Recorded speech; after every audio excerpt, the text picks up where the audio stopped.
नमस्कार, देश की बात में आप सभी का स्वागत है, अभिनंदन है। भारत की राजनीति में और खास तौर पर हिंदी पट्टी की राजनीति में तो विशेष रूप से मायावती जी और उनकी राजनीति सियासत के इर्द गिर्द एक गहरा रहस्य लोक बिखरा पड़ा है। तमाम तरह के मिथक उनकी राजनीति को लेकर हैं। बसपा मायावती जी को लेकर तमाम तरह के की धारणाएं हैं और मेरे ख्याल से शायद वो इकलौती ऐसी पार्टी है जो अच्छा चुनावी प्रदर्शन लंबे समय से नहीं कर रही। मतलब मुद्दत हो गई उसको अच्छा प्रदर्शन किए हुए। 2007 में सरकार थी और 23 खत्म होने जा रहा, तो लंबे समय से खराब चुनावी प्रदर्शनों के बाद भी बसपा इकलौती पार्टी है। शायद कह रहा हूं, हो सकता है गूगल पे आप छान मारें तो कोई एक आध और मिल जाए, लेकिन मुझे लग रहा शायद जिससे गठबंधन करने वालों की लिस्ट हमेशा लंबी रही, यानी उसके चाहने वाले बसपा के हमेशा रहे राजनीतिक दलों के रूप में। वो अच्छा प्रदर्शन कर रही है, नहीं कर रही है, उसका वोट शेयर कम है, ज्यादा है, छोड़ दीजिए। लेकिन कई दल सीधे तौर पर गठबंधन चाहते हैं। कुछ लोग, जिसको हम लोग बोलते हैं टेक्टिकल अलायंस, रणनीतिक समझौता या समझ, कुछ वैसा करना चाहते हैं और कर लेते हैं। लेकिन चुनाव का नगाड़ा बजता है तो सबसे ज्यादा घंटी बसपा के फोन की बजती है। वोट मिले नहीं मिले, जीते नहीं जीते, छोड़ दीजिए। और सबसे ज्यादा कुंडी मायावती जी के दरवाजे की खटकती है। वो दरवाजा खोले ना खोले उनकी मर्जी। हालांकि वो बहुत कम दरवाजा खोलती हैं, ये भी उनके बारे में प्रसिद्ध है। और कई बार तो ऐसा आप दरवाजे पर चले जाओ तो कुछ समय इंतजार कराने के बाद, आपको एक्सपोज करने के बाद फिर दरवाजा खुलता है। क्या? ताकि बाहर वाले सब देख लें कि भैया आए थे, खड़े रहे आधा घंटा। उनके अपने मन की मौज है बसपा के। तो मुझे लगा जरा बसपा के रहस्य लोक और माया लोक पर चर्चा हो जाए। क्या है जो अच्छा प्रदर्शन करते हैं उनके कदरदान नहीं मिलते? यहां प्रदर्शन नहीं, फिर भी पुराने जमींदार की तरह हर आदमी आ रहा, कोर्निश कर रहा है, कह रहे जिले इलाही हमारी तरफ नजरें डालिए। क्यों? कुछ तो माजरा होगा। एक बहुत सरल सी बात कही जाती है बीएसपी को लेकर कि आप लोगों ने सुनी जरूर होगी कि भाई साहब केवल बीएसपी ऐसी पार्टी है, मायावती ऐसी नेता है देश में जो अपना वोट किसी को भी दिलवा सकती हैं। उनके कहने से उनका वोट किसी को भी चला जाता है ना? सुना जरूर होगा, हो नहीं सकता ना सुना।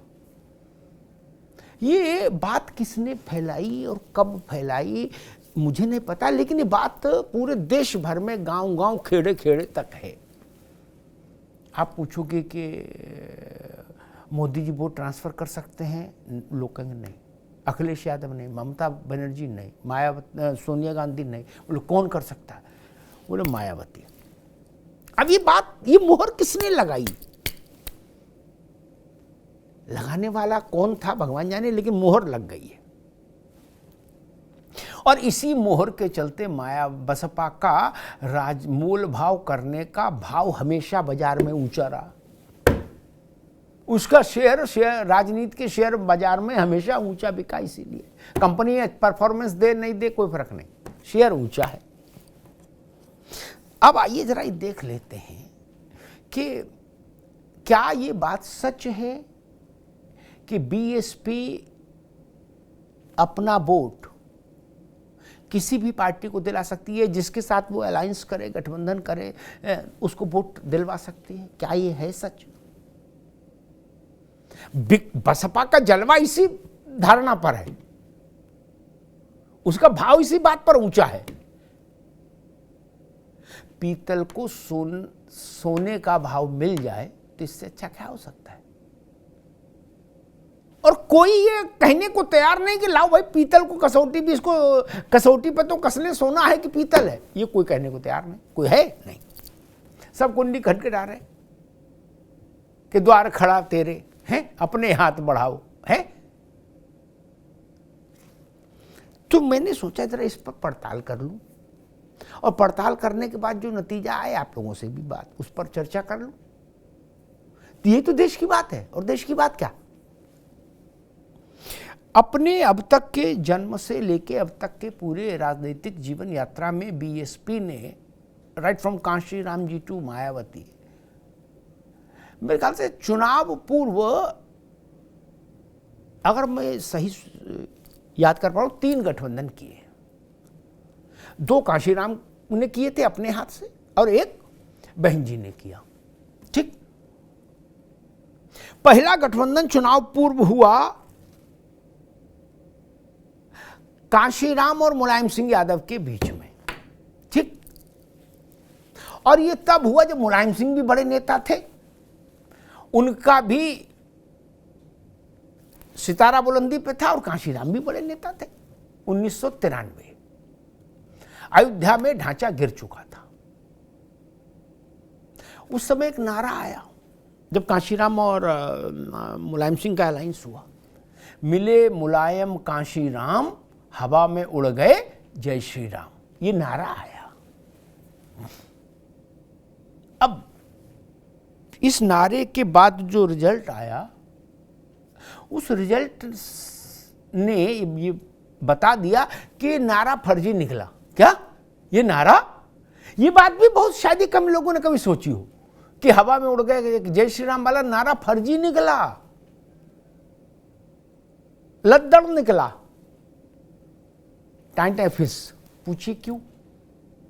कांशीराम और मुलायम सिंह अपने चरम काल में जब मिले और ये नारा दे दिया कि हवा में उड़ गए जय श्री राम, तो उनको सीटें आई 176, 425 में से। उस वक्त यूपी में 425 सीटें हुआ करती थी, क्योंकि उत्तराखंड अलग नहीं हुआ था विधानसभा में। और भाजपा को कितनी आई, उनसे 1 ज्यादा, 177। तो हवा में कैसे उड़ गए जय श्री राम। लेकिन नारा लगा और उसका सारा क्रेडिट बसपा ने लपेट के अपनी अंदर वाली पॉकेट में रख लिया कि भाई देखो कांशीराम जी आए और हवा में उड़ गए जय श्री राम। किसी ने पड़ताल करने की कोशिश ही नहीं की कि नहीं हुआ ऐसा। भाई मुलायम सिंह कांशीराम मिलके लड़े, फिर भी भाजपा से 1 सीट कम पाए। ठीक, खैर फिर बाद में मुलायम सिंह जी मुख्यमंत्री बने उस गठबंधन से, और फिर बाद में धय तेरे की हुई, मुलायम सिंह जी का अपमान हुआ। फिर उसकी अंतिम परिणति हुई कि मायावती जी के साथ शारीरिक तौर पर हिंसा करने की कोशिश हुई, गेस्ट हाउस कांड हुआ, और बसपा और सपा गाली गलौज के राष्ट्रीय सांस्कृतिक कार्यक्रम के साथ अलग हो गए। ठीक, मुकदमेबाजी हो गई। फिर 1996 में आज जो जतिन प्रसाद है ना भाजपा में मंत्री योगी सरकार में, इनके पिताजी थे कुंवर जितेंद्र प्रसाद, जित्ती बाबू। जित्ती बाबू भारत के प्रधानमंत्री पीवी नरसिंह राव के राजनीतिक सलाहकार थे, political adviser to prime minister. उन्होंने नरसिंह राव को समझाया कि कांशीराम का मामला बिल्कुल टाइट है, और बसपा के साथ अगर कांग्रेस अलायंस कर ले तो कांग्रेस का जीवन बदल जाएगा। ये समझ लीजिए कि बिल्कुल कांग्रेस को विटामिन मिल जाएगा, क्या जीवन ऊर्जा मिल जाएगी। और उत्तर प्रदेश में जो कांग्रेस रसातल में चली गई है, ये एकदम एवरेस्ट चढ़ जाएगी। पंगु चढ़े गिरिवर गहन। तो साहब कांशीराम और नरसिंह राव के बीच में बात हुई और अलायंस हो गया। और मालूम कितना शर्मनाक अलायंस था वो। कांग्रेस को 125 या 26 सीट दी बस कांशीराम ने कुल लड़ने के लिए, क्या, और 299 सीटें खुद लड़े। ठीक, कांग्रेस बसपा के साथ अलायंस करने के बाद भी कुछ भी नहीं कर पाई विधानसभा के चुनाव में। बसपा 66 सीट जीत गई, लेकिन कांग्रेस का भला नहीं हुआ। ठीक, इसका मतलब कि अगर कांशीराम ने अपना वोट ट्रांसफर कराया होता तो कांग्रेस कुपोषण से उबर जाती, लेकिन वो तो कुपोषित ही रही। उसके बाद की कथा आपको मालूम ही है कि फिर भाजपा ने फैसला किया बसपा की पालकी उठाने का, और फिर मायावती जी भाजपा के सहयोग से उत्तर प्रदेश की मुख्यमंत्री बन गई। उस कहानी पे नहीं जाना। एक तीसरा टेस्ट केस और है, और तीसरा अलायंस किया मायावती जी ने अखिलेश यादव के साथ 2019 में। ठीक, कहा गया कि भाई अब बसपा का अलायंस पाने के बाद, हाथी को साइकिल के साथ मिलने के बाद अब तो सुपड़ा साफ हो जाएगा और समाजवादी पार्टी बिल्कुल झरा सीटें जीतेगी। क्या नतीजा क्या आया? 0 पर बसपा थी लोकसभा में, वो 10 पे पहुंच गई। क्या अखिलेश यादव की पार्टी को जो 5 सीटें पहले चुनाव मिली थी, उससे पहले लोकसभा चुनाव में, वही बसपा का हाथ पकड़ने के बाद भी मिली। तो बताओ हाथ पकड़ने से क्या फायदा हुआ? मायावती जी को तो हुआ, वो 0 से 10 हो गई उनकी पार्टी, लेकिन अखिलेश यादव को तो कोई लाभ नहीं मिला। तो पूरा चित्र ये कि 3 गठबंधन किए बसपा ने चुनाव से पहले, और एक कांशीराम मुलायम सिंह का, उसमें सपा को एक राई रत्ती लाभ नहीं हुआ। दूसरा कांग्रेस के साथ किया कांशीराम ने, उसमें कांग्रेस के साथ कुछ नहीं हुआ। और उस गठबंधन के बाद से कांग्रेस उत्तर प्रदेश में ऐसी रसातल में गई, ऐसा लगता किसी ने बोरिंग करके अंदर डाल दिया हो। क्या 2% वोट बचा गिरते गिरते, ये स्थिति आ गई। और तीसरा अखिलेश यादव और मायावती जी का अलायंस हुआ 2019 में। किसी को बसपा से कोई लाभ नहीं हुआ। तो जब किसी को लाभ नहीं हुआ तो इसकी वैज्ञानिक व्याख्या क्या हुई कि बसपा अपने साझीदार को, अपने गठबंधन के सहयोगी दल को कोई राजनीतिक लाभ नहीं दे पाती, एक, या कोई राजनीतिक लाभ नहीं देती। कुछ भी कह लीजिए, आप बसपा के प्रति उदार हैं तो ये कह लीजिए नहीं देती, और तटस्थ है तो ये कह लीजिए दे नहीं पाती। वो ये ताकत नहीं है कि वो अपने एलाइज को भी कुछ सीटें जिता पाए, वोट ट्रांसफर करा पाए।